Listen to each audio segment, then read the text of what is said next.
Paz do Senhor, meus amados irmãos, estamos de volta. Eu tive com problemas na internet, né? A durabilidade e a força da internet em produzir os vídeos. Mas vai dar certo em nome de Jesus, estamos aqui de novo. Vamos dar sequência aos últimos pensamentos do nosso estudo, né? Que ficou para nós darmos hoje a introdução interpretativa das formas de pronunciamentos proféticos. Sabemos que os pronunciamentos proféticos, as falas proféticas de muitos dos profetas, seja profetas maiores ou profetas menores, quase sempre foi assim meio poética. Quase sempre foi poética. Mas nós vamos estudar uns 3 exemplos aqui, inclusive o exemplo do processo jurídico, né, da profecia, do jeito da fala, do pronunciamento de profecias em termos jurídicos, né? A qual nós vamos ver até mesmo em Malaquias 6, de 1 ao 8, o profeta sendo usado para Israel, que estava em pecado, estava em peso de balança com Deus, e o próprio Deus vai usar o profeta dizendo, ele é o juiz, Israel é o réu que vai ser julgado, e os montes e as colinas seriam testemunhas deste momento. Aí, então é como se fosse assim, o Senhor usando o profeta e tratando com eles de lugares, né, como os montes, colinas, que são resistíveis, que são inabaláveis. Ou seja, o público certo para uma audiência jurídica, né? Então, nós vamos ver as formas proféticas e uma delas é essa, a profecia jurídica. Outra que nós vamos ver é quando o profeta, o oráculo, ele é usado por Deus em forma de julgamento. Nós sabemos que todos os profetas, tanto os maiores como menores, nos seus livros compilados, né, na literatura compilada por eles, muitos não foi por eles, foi autores anônimos, mas nós, quando estudamos esses pequenos livros que está contido na nossa Bíblia, nós vamos ver que muitas vezes estes profetas, no ofício, no ministério profético, foram usados rigorosamente também como juízes, como um Deus que trazia juízo para o povo, né? Nós vamos ver no exemplo dos textos que tem na Bíblia em Abacuque 2, 6 ao 8, que é um juízo para a Babilônia. Nós vamos ver em Sofonias 2, do 5 ao 7, que é juízo para os filisteus. E nós vamos ver o próprio Jesus. O próprio Jesus, em Mateus 23, do 13 ao 16, também profetizando em juízo. É onde nós vamos ver o juízo, o oráculo falando, ou seja, o profeta falando em julgamento, usando de uma palavrinha chamada ai. Ai é uma dor. Alguém que lhe belisca, você, ai, sente aquela dor. Então, o profeta Abacuque, ele vai dizer ai da Babilônia. O profeta Sofonias vai dizer ai dos filisteus. E quando nós vamos estudar Mateus 23, nós vamos ver o próprio Jesus dizendo ai dos fariseus. É uma dor. Ai dos fariseus hipócritas. Então, também nós não vamos estudar desta forma. Nós também vamos ver muitos ai no Apocalipse. Então, o ai é uma dor. E muitos profetas, muitos arautos do Senhor são levantados para trazer julgamento. Ai. Foram profecias lançadas sobre as nações, foram concretizadas, já se passaram, mas o de Jesus aconteceu com os fariseus daquela época, um partido político, que nós estudamos no capítulo 2, aconteceu com os fariseus daquela época, os ais, aconteceu.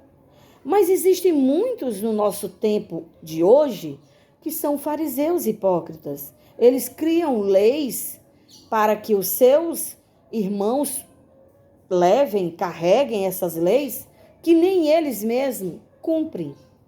Então são como os fariseus. E aí o Senhor continua com esta profecia. Ai dos hipócritas. Ai.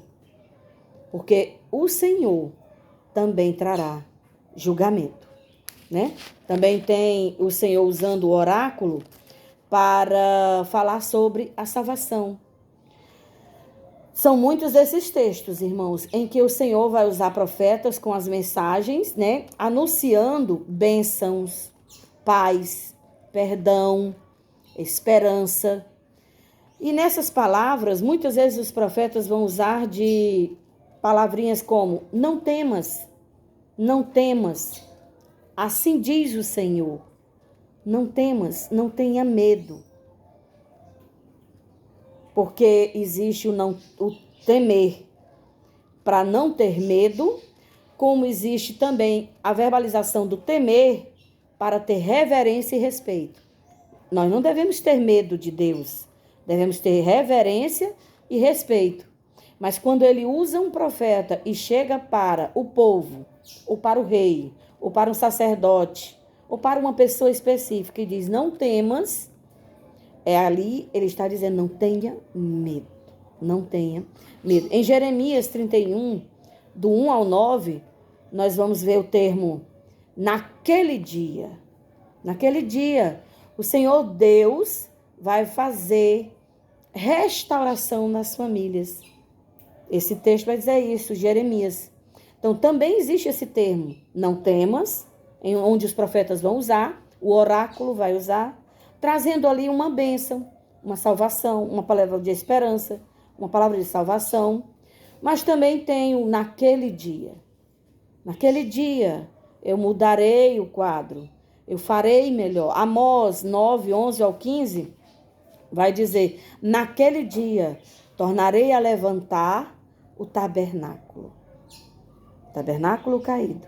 Um profeta sendo usado. Então, são textos literários onde os arautos do Senhor, os profetas do Senhor, eles vão ser usados em várias formas de pronúncias, como julgamento, como juízo já, como palavras de bênção, não tema, como os ai, e como mudança, esperança naquele dia.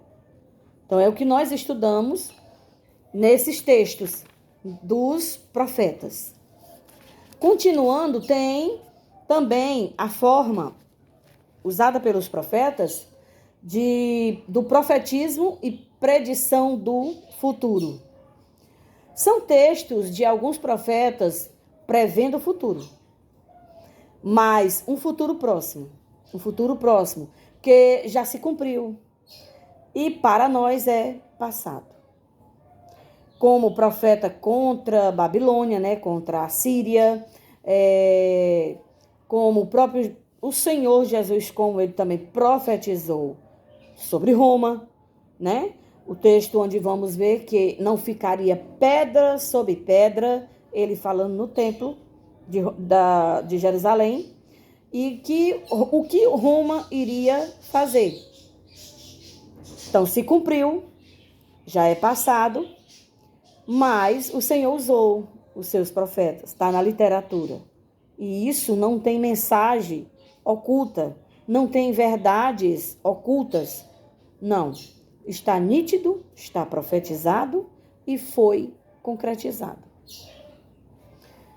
Nós temos também Oséias 11 e 1, prevendo que o povo, prevendo verdadeiramente correção para o povo, em Oséias é comparado como a esposa e Deus o esposo, e ela estava em adultério com o esposo, adorando outros deuses, e se cumpriu. E se cumpriu todas as profecias de Oséias contra o povo. São textos literários maravilhosos e completos, que devem ser lidos não como uma história sem ligação, sem fundamento, mas nós devemos, quando ler, buscarmos a veracidade desses cumprimentos e o objetivo. E o ensinamento que cada um dá para a nossa vida cristã. Porque tudo o que aconteceu e que foi profetizado foi correções que o Todo-Poderoso fez no meio de um povo, no meio de sacerdotes, no meio de reis que estavam fugindo do foco e da aliança. Muitos profetas foram usados para trazer o povo de volta ao cumprimento da aliança que ele tinha feito com eles ao saírem do Egito.